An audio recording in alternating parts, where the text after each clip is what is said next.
محترم ناظرین، آج ہم آپ کو ایک ایسے شخص کے بارے میں بتانے والے ہیں جسے لوگ بہت برا اور ایک شرابی انسان سمجھتے رہے، اور جب اس کا انتقال ہوا تو لوگ اس کی لاش پر تھوک رہے تھے، لیکن جب سچائی سامنے آئی تو لوگ حیران رہ گئے اور پچھتانے لگے۔ تو میرے پیارے دوستو، اس سچائی کو جان کر آپ بھی حیران ہو جائیں گے، اس لیے میری آپ سے گزارش ہے کہ اس ویڈیو کو اینڈ تک ضرور دیکھیں۔ محترم ناظرین، کافی عرصہ پہلے کی بات ہے، ملک ایران میں ایک بادشاہ تھا جو اپنی عوام سے بہت محبت کرنے والا تھا۔ اگر اس کے لوگوں کو کوئی پریشانی پیش آتی تو اس کو اس بات کا دلی طور پر خبر ہو جایا کرتی تھی۔ ایک بار ایسا ہوا کہ تہجد کے وقت اچانک اس کی آنکھ کھل گئی اور اسے گھٹن محسوس ہوئی، اور وہ سوچنے لگا کہ یا اللہ، یہ کیا معاملہ ہے، میں اپنے دل میں بے چینی کیوں محسوس کر رہا ہوں۔ یہ سوچ کر اس نے وضو کیا اور نماز تہجد ادا کی، لیکن گھٹن کم نہ ہوئی۔ اسے محسوس ہوا کہ مجھے محل سے ابھی نکل جانا چاہیے، اور وجہ پتہ چل نہیں پا رہی تھی۔ اس نے ایک اپنے سپاہی کو بلایا اور کہا کہ آج میں نے گلیوں میں گھوم کر دیکھ لیا، لیکن مجھے ایسی کوئی بات نظر نہیں آئی، لیکن میرا دل گھبرا رہا ہے۔ میں تو سو رہا تھا، لیکن مجھے ایسا لگا کہ کوئی ہے جو مجھے مدد کے لیے پکار رہا ہے، کوئی ہے جس کے ساتھ ناانصافی ہو رہی ہے اور لوگ اسے دیکھ نہیں پا رہے۔ تو سپاہی کہنے لگا کہ چلیے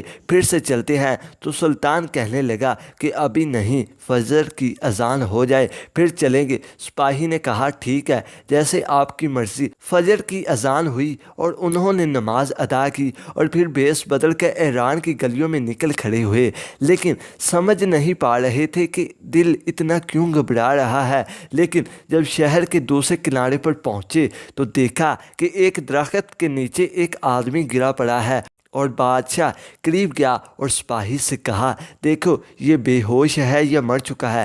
سپاہی نے جب قریب جا کر دیکھا تو وہ سانس نہیں لے رہا تھا۔ سپاہی نے کہا کہ سلطان یہ مر چکا ہے۔ بادشاہ کو بہت افسوس ہوا کہ اگر ہم وقت سے پہلے پہنچ جاتے تو شاید یہ بچ سکتا تھا۔ بادشاہ کو یہ بات بہت عجیب لگی کہ ایک آدمی مردہ حالت میں ہے، اور اس سے بھی زیادہ عجیب بات یہ تھی فجر کی نماز کے بعد جتنے بھی لوگ وہاں سے گزر رہے تھے، جنہوں نے نماز پڑھی تھی، جنہوں نے نہیں پڑھی تھی، وہ سب مردے پر آوازیں کستے ہوئے جا رہے تھے، لیکن وہ لوگ بادشاہ کو نہیں پہچان سکے کیونکہ بادشاہ نے حلیہ بدلا ہوا تھا۔ بادشاہ کو بہت حیرت ہوئی، لوگ اس کو جانتے ہیں اور اس طرح سے مردہ پڑا ہوا ہے اور اسے اٹھا نہیں رہے بلکہ آوازیں کس رہے ہیں۔ غیرت میں ڈوبا ہوا تھا، اس نے لوگوں کو اپنے پاس بلایا اور کہا کہ ارے بھائی ادھر آؤ۔ لوگ اس کے پاس آ کر جمع ہو گئے، لیکن وہ سلطان کو پہچان نہیں پا رہے تھے۔ لوگوں نے پوچھا کہ کیا بات ہے، ہمیں کیوں بلا رہے ہو؟ سلطان نے کہا کہ اس درخت کے نیچے ایک آدمی مردہ حالت میں پڑا ہے اور یقیناً اس کی موت کی خبر تم سب کو ہے، لیکن تم نے اس کو اٹھایا کیوں نہیں؟ کون ہے یہ شخص اور اس کے گھر والے کہاں ہیں؟ اور تم لوگ کیوں اس سے برا بھلا کہہ رہے ہو اور کیوں لعنت کر رہے ہو؟ کیا تمہاری انسانیت مر گئی ہے؟ لوگوں نے کہا کہ آپ نہیں جانتے، لگتا ہے کہ آپ شہر میں نئے آئے ہیں۔ یہ آدمی بہت گناہ گار اور ظالم انسان ہے، شرابی ہے۔ سلطان نے کہا کیا یہ امت محمد صلی اللہ علیہ وآلہ وسلم سے نہیں ہے؟ اور کیا تمہارے نبی نے تمہیں اس بات کا درس نہیں دیا؟ انسانیت بھی کوئی چیز ہوتی ہے، اور یہاں پر ایک مردہ پڑا ہوا ہے، لیکن کسی کو بھی توفیق نہیں ہوئی کہ اس کے کفن دفن کا انتظام کرے یا اس کے گھر والوں کو اس کی اطلاع کر دے۔ چلو اسے اٹھاؤ اور بتاؤ اس کا گھر کہاں ہے۔ نہ چاہتے ہوئے بھی لوگوں نے سلطان کے لہجے سے متاثر ہو کر اسے اٹھا لیا اور گھر کی طرف چل پڑے۔ لوگوں نے میت گھر تک پہنچا دی۔ دروازہ کھٹکھٹایا تو اندر سے اس کی بیوی نکلی۔ اس کی بیوی نے شوہر کی لاش دیکھی، وہ رونے لگی۔ لوگوں نے کہا کہ یہ بلا وجہ رو رہی ہے، اس بدبخت کے لیے رونے سے بہتر ہے کہ انسان اس کی مغفرت کے لیے دعا کریں۔ بہت بری حالت میں یہ دنیا سے گیا ہے اور نہ جانے یہ بخشا جائے گا بھی کہ نہیں۔ لوگوں نے کہا کہ ہم نے اسے یہاں تک پہنچا دیا ہے، اب ہم اس کے جنازے میں شریک نہیں ہوگے، ہم نہیں چاہتے کہ ہمارے قبر میں بھی سانپ بچھو آئے، یہ بہت بڑا بدکار تھا اور ہم لوگ اس کی نماز جنازہ میں شریک نہیں ہوگے، آپ اس کو یہاں تک لے کر آئے ہیں، آپ ہی جانیں اور اس کی بیوی جانیں۔ یہ کہہ کر لوگ وہاں سے چلے گئے اور لوگ تو تھو تھو کرتے ہوئے جا رہے تھے، لیکن سلطان کو یہ بات سمجھ میں نہیں آ رہی تھی کہ اس کی بیوی اتنا تڑپ کر کیوں رو رہی تھی، کوئی تو وجہ ہوگی۔ تھوڑی دیر کے بعد جب وہ خاموش ہوئی تو سلطان نے کہا کہ کیا تم مجھے بتاؤ گی اس کے ساتھ کیا معاملہ ہوا ہے؟ ایک درخت کے نیچے اس کی موت ہوئی ہے، کیا وجہ ہے؟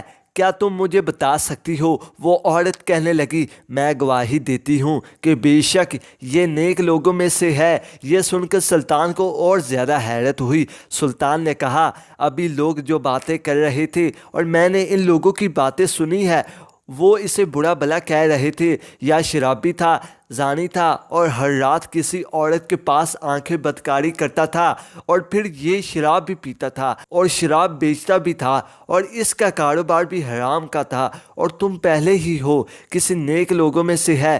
مجھے یہ بات سمجھ نہیں آ رہی، یہ کیسے ہو سکتا ہے؟ لوگ اس کے بارے میں بری بات کر رہے تھے اور اس کی میت کو ہاتھ لگانے تک تیار نہیں تھے۔ تم دیکھ رہی ہو نا کہ تھوکتے ہوئے گئے ہیں۔ لوگ اس کی لاش پر بیوی نے کہا کہ لوگوں سے یہی توقع تھی، جو کہ لوگ جو دیکھتے ہیں وہ انہیں نظر نہیں آتا، اور اس نے مرنے سے پہلے مجھے کہا تھا کہ میرے بارے میں کسی کو نہیں بتانا، یہ میرا اور میرے رب کریم کا معاملہ ہے۔ ہاں، جب میری موت ہو جائے اور لوگ میری میت کو ہاتھ نہ لگائے تو اللہ کے نیک بندے کو میرے پاس بھیجا جائے گا کہ وہی میرے لیے دعائے مغفرت کرے گا، وہی میری نماز جنازہ پڑھائے گا اور وہی شہر کے بڑے بڑے عالم دین کو بلائے گا۔ اصل میں حقیقت یہ ہے کہ میرا شوہر ہر روز شراب خانے ضرور جاتا تھا۔ لوگ سمجھتے تھے کہ شراب کا کاروبار کرتا ہے، شراب کو بیچتا ہے، شراب کو پیتا ہے اور پلاتا بھی ہے، لیکن میرا شوہر شراب خانے میں ہی جاتا تھا کہ جتنا ہو سکے شراب کو خرید لے اور گھر لا کر پھینک دے، اور لوگ وہیں دیکھتے تھے کہ یہ شراب خانے جا رہا ہے اور وہاں سے شراب گھر بھی لا رہا تھا، لیکن گھر میں کیا معاملہ ہو رہا ہے وہ لوگ نہیں جانتے تھے، وہ صرف میرا اللہ جانتا تھا، اور میرے شوہر کو پتا تھا۔ میرے شوہر کہا کرتے تھے کہ کچھ تو گناہوں کا بوجھ مسلمانوں کے کندھوں سے ہلکا ہوا، میں شراب خانے گیا اور اللہ نے مجھے جتنا نوازا ہوا ہے، اپنے ان پیسوں سے شراب خرید کر میں نے یہاں لا کر دفن کر دی۔ کم سے کم جتنی شراب یہاں دفن ہوئی ہے اتنے لوگ شراب تو نہیں پی سکیں گے، اور اس گناہ کو کم کرنے میں میں کچھ تو کردار ادا کر رہا ہوں۔ بادشاہ نے کہا، کیا تمہارا شوہر زانی نہیں تھا؟ اور دیکھا، ہرگز نہیں، وہ زانی نہیں تھا بلکہ زنا کو پسند ہی نہیں کرتا تھا۔ وہ ہر رات بوڑھی عورت کے پاس جاتا جو اپنے جسم کے سودا کرتی تھی، اور یہاں کے رہنے والے لوگ جو دن کی روشنی میں خود کو بہت شریف ظاہر کرتے تھے، اور وہ رات میں اس عورت کے پاس جاتے تھے، اور میرا شوہر اس عورت کو اجرت دیتا۔ اللہ نے میرے شوہر کو بہت نوازا ہوا تھا، پیسوں کی کمی نہیں تھی، اس نے ان پیسوں کو ان عورتوں کی دیکھ کر غلط گاؤں کو چھوڑنے کے لیے مجبور کیا۔ وہ کہتا، اس نے ان پیسوں کو ان عورتوں کو دے کر غلط کاموں کو چھوڑنے کے لیے مجبور کیا۔ وہ کہتا کہ اے عورت، میں تجھے پیسے دے رہا ہوں جس کے لیے تو اپنے آپ کو بیچ رہی ہے، تو یہ کام نہ کر، مجھ سے پیسے لے لے، اجرت لے لے اور اپنا دروازہ بند کر دے تاکہ تیرے پاس کوئی نہ آئے۔ اور میرے شوہر کو لوگ اس بدکار عورت کے پاس دیکھتے اور یہی سمجھتے کہ وہ اندر چلا گیا ہے، جبکہ میرا شوہر اس کو بہن بنا کر یہ کہتا کہ میری بہن، تیرے رزق کا انتظام تو اللہ کرے گا، اور تیرا یہ بھائی ہر رات تجھے اجرت دیتا رہے گا، بس تو اپنے دروازے کو کسی غیر اور نامحرم کے لیے نہیں کھولنا۔ عورتوں کو جب پیسے مل جاتے تو وہ اس رات زنا نہیں کرتی تھی، اور میرا شوہر کہتا کہ الحمدللہ، آج اس عورت کے اور مسلمانوں کے گناہوں کو میں نے کچھ تو روکا۔ لوگ اس کو وہاں آتا جاتا دیکھتے تو میں اسے کہتی کہ یاد رکھ، جس دن تو مر گیا، لوگوں نے نہ تجھے غسل دینا ہے اور نہ ہی تیری نماز جنازہ پڑھائیں گے اور نہ تجھے دفنائیں گے۔ اور وہ مسکرا دیتا اور مجھ سے کہتا کہ گھبراؤ مت، تم دیکھو گی کہ میرا جنازہ بڑے بڑے علماء کرام اور وقت کے سلطان پڑھیں گے۔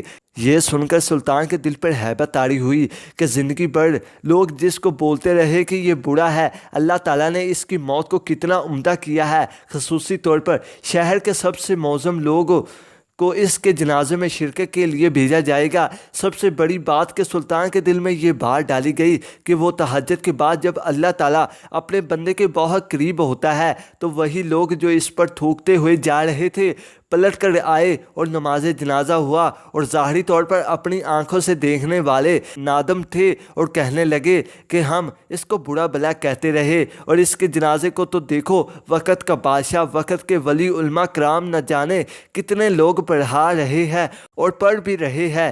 سلطان اپنے محل آ چکا تھا اور جب وہ سونے لگا تو سوتے سوتے اسے ایک ایسا خواب آیا کہ نہ وہ سو رہا تھا اور نہ جاگ رہا تھا۔